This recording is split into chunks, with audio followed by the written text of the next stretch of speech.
오늘은 여성가족부 장관 후보자에 대한 인사청문회 실시 계획서 채택, 자료 제출 요구 및 정인 출석 요구의 건을 의결하겠습니다. 의사 일정 제1항 국무위원 후보자, 여성가족부 장관 후보자 강선우 인사청문 요청안과 의사 일정 제2항 국무위원 후보자 인사청문회 실시 계획서 채택의 건을 일괄 상정합니다. 네. 예, 하십시오. 국민의힘 간사 서초갑 조은희 의원입니다. 증인 채택과 관련해서 한 말씀 드리겠습니다. 위원장님, 네. 이번 청문회 증인 채택 협의 과정에 대한 아쉬움이 대단히 큽니다. 청문회는 묻고 듣는 회의 아닙니까? 민주당은 묻지마 청문회, 듣지마 청문회를 만들겠다는 거지. 유독 후보자와 쌍방울 그룹이 얽힌 의혹에 대해서는 철저히 증인 채택을 거부했습니다. 아니, 쌍방울은 건드려서는 안 되는 성역입니까? 대법원도 쌍방울 그룹의 쪼개기 후원 문제를 인정한 바 있습니다. 그 후원 대상이 이재명 대통령이어서 그런 건지 쌍방울과 나오면 문제가 있습니다. 유독 여당 간사께서는 쌍방울 그룹의 강선우 후보자 대상 쪼개기 후원 의혹과 관련한 증인 채택에 인색한 태도를 보이고 증인 채택에 합의를 못하고 자칫하면 맹탕 청문회, 증인 없는 청문회 또 불사하겠다는 태도를 보였습니다. 이건 이재명 대통령의 뜻입니까? 아니면 베투바 투자 신공자인 총리의 뜻입니까? 저도 참 끝까지 싸워보려고 했는데 김민석 총리에 이어 강선우 후보까지 증인, 참고인 없는 맹탕 청문회가 될까 봐 중간에서 어떻게든 합의를 이끌어내려고 애쓰시는 위원장님 말씀도 있고 해서 울며 겨자 먹기로 이 자리까지 왔습니다. 위원장님, 그래도 전 이런 식의 협의 관례가 반복돼서는 안 된다고 생각합니다. 위원장님께서 원만한 회의 진행을 위해 고생하시는 것은 알지만 좀 더 다른 상임위의 여당 상임위의 위원장님들처럼 좀 더 소수 야당의 입장을 헤아려 주십시오. 여당 상임위의 위원장은 여당 입장표만 들지 않습니까? 소수 야당의 위원장께서 이렇게 원만한 회의만 고집하시는 것은 또 이 청문회가 국민들이 잘 이 후보자가 적합한 후보자인지 그것을 국민들에게 다 보여주고 우리가 그것에 그런 의혹을 밝혀드리는 것이 저희 위원회의 임무라고 생각합니다. 이런 식이면 어떻게 야당 간사가 거대 여당과 협의를 할 수 있겠습니까? 앞으로 잘 부탁드리고 무조건 위원회가 원만하게 이루어지는 것이 능사다 아니다 이런 말씀을 드립니다. 이상입니다. 예, 예, 김한규 우리 간사님, 예, 말씀하십시오. 네. 우선 우리 조은희 간사님 비대위원장으로 선임되신 거 축하드립니다. 네? 비대위원으로, 네, 비대위원장이 되셨어야 되는데 그런 부분은 좀 안타깝고요.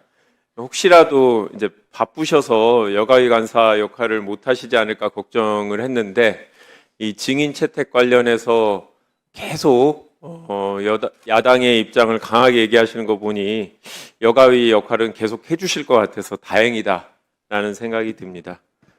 이인선 위원장께서 원만한 회의 진행을 위해서 되게 노력을 하시는데 제가 당은 다르지만 위원장님께서 너무나 모범적으로 위원회를 잘 운영하고 계셔서 감사하다는 말씀을 드리고 다만 실질적으로는 증인 채택이나 이런 데 있어서 뭐 저희 당의 입장을 특별히 지지하시거나 그러지는 않고 계시다라는 부분을 제가 여당 간사인데 야당 위원장님을 대변해서 말씀을 좀 드립니다. 그동안 장기간 여성가족부 장관이 공백이었는데 이 부분에 대해서는 당시 여당인 국민의힘도 책임이 있었다라고 생각을 합니다. 조금 더 직접적으로 당시 대통령한테 여가부 장관을 신속하게 임명해달라 요구를 해주셨어야 되는데 그런 의견을 내신 분은 거의 없었던 것으로 기억이 납니다. 정말 오랜만에 공석이었던 여가부 장관이 채워질 수 있는 상황인데요. 이제 인사청문회에서는 뭐 도덕 검증도 중요합니다만 앞으로 그럼 여성가족부가 어떻게 확대 개편되고 어떤 목표를 갖고 역할을 할 것인지 이런 부분에 대해서 여야 모두 매섭게 질의하면 결코 명탕인 청문회는 되지 않을 것이라고 생각합니다. 그리고 쌍방울 그룹 관계자를 부르겠다는 건 저는 아무리 봐도 이거는 여가부 장관 청문회가 아니라 대선이 끝났는데 다시 한번 이재명 대통령에 대한 인사검증 청문회를 하겠다라는 취지로 받아들여서 절대 수용하기 어려웠다라고 말씀을 드리고요. 이미 수사가 진행 중인 상황입니다. 그래서 증인이나 감정 채택되도록 참고인으로 채택돼도 수사를 이유로 전혀 이야기를 안 할 게 분명한데 무의미한 증인 채택이 될 수 있기 때문에 반대했다라는 점을 명확히 밝히고요.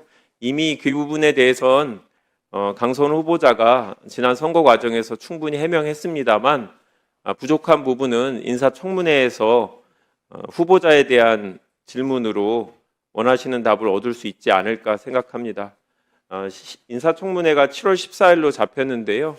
여야 의원들 모두 맹탕 청문회가 되지 않도록 남은 기간 동안 최선을 다해서 의미 있는 여가부 장관의 비전을 듣는 시간이 되었으면 좋겠습니다. 이상입니다. 예, 이번에 그 원만하게 지금 인사청문회 실시 계획서를 채택하는 과정 중에서 양당 간사들 두 분 수고가 많으셨는데 그래도 합의를 하셔서 지금 이 전체 회의를 열게 돼서 감사드리고요. 어쨌든 청문회는 도덕, 정책, 자질이 제대로 우리가 밝혀내는 자리가 되기를 바랍니다. 그러면 이들 안건이 6월 30일에 대통령이 제출하고 7월 1일 우리 위원회로 회부된 여성가족부 장관 후보자의 인사청문 요청안을 먼저 상정하고 이를 심사하기 위한 인사청문회 실시계획서를 채택하려는 것입니다. 인사청문회 실시계획의 주요 내용을 말씀드리면 인사청문회는 7월 14일 월요일 10시에 개의를 하여 공직 후보자로부터 선서와 모두 발언을 들은 후 위원님들의 질의와 후보자의 답변 그리고 공직 후보자의 최종 발언을 듣는 순서로 진행할 예정입니다. 인사청문 경과 보고서의 의결과 관련해서는 인사청문회를 진행하면서 간사위원님들께서 지속적으로 협의하는 것으로 하겠습니다. 참고로 경과 보고는 위원장이 간사위원님들과 협의하여 작성하도록 하겠습니다. 보다 자세한 내용은 배부해드린 인사청문회 실시계획서를 참고해 주시기 바랍니다. 그러면 국무위원 후보자 인사청문회 실시계획서를 배부해드린 유인물과 같이 채택하고자 하는데 의의가 없으십니까? 예, 이거 없으시면 가결되었음을 선포합니다. 다음 의사일정 제4항 국무위원 후보자 인사청문회 자료 제출 요구의 건을 상정합니다. 인사청문회 실시와 관련된 자료 제출 요구는 인사청문회법 제12조에 따라 위원회의 의결 또는 제적위원 3분의 1 이상의 요구로 할 수 있습니다. 지금까지 취합된 요구 현황은 배부해드린 유인물을 참고해 주시기 바랍니다. 위원 여러분께서 이의가 없으시다면 오늘 의결하는 자료 제출 요구의 건과 관련해서는 해당 자료를 법정 기한 이내에 제출하도록 각 기관에 요구하도록 하겠습니다. 그리고 오늘 이후에 자료 제출을 요구하실 위원님들께서는 여성가족위원회 제적위원 3분의 1 이상의 연서로 자료 목록을 위원장에게 제출해 주시면 자료 제출 요구일로부터 5일 이내에 자료를 제출하도록 해당 기관에 요구하도록 하겠습니다. 그러면 이 사항과 같이 자료 제출을 요구하고자 하는데 이의 없으십니까? 예, 의의가 없으므로 가결되었음을 선포합니다. 다음 의사일정 제4항 국무위원 후보자 인사청문회 정인 출석 요구의 건을 상정합니다. 해당 안건은 강순호 후보자의 인사청문회 관련해서 2명의 정인에 대한 출석을 요구하는 것입니다. 배부해드린 유인물과 같이 인사청문회 정인 출석 요구의 건을 채택하고자 하는데 이가 없으십니까? 예, 가결되었음을 선포합니다. 인사청문회 운영과 관련하여 몇 가지 안내 말씀을 드리고자 합니다. 위원장과 간사위원님들 간의 협의에 따라 공직 후보자에 대한 서면 질의는 7월 9일까지, 구두 질의 요지서는 7월 13일 오전 10시까지 공직 후보자에게 송부하기로 하였습니다. 위원님들께서는 이러한 일정을 염두에 두시고 서면 질의는 8일 오후 4시까지, 구두 질의 요구서는 12일 오후 4시까지 행정실로 제출해 주시기 바랍니다. 아무쪼록 공직 후보자에 대한 인사청문회가 효율적으로 진행될 수 있도록 위원님들께서 적극적으로 협조해 주실 것을 간곡히 부탁드립니다. 오늘 회의는 이것으로 모두 마치겠습니다. 사내를 선포합니다.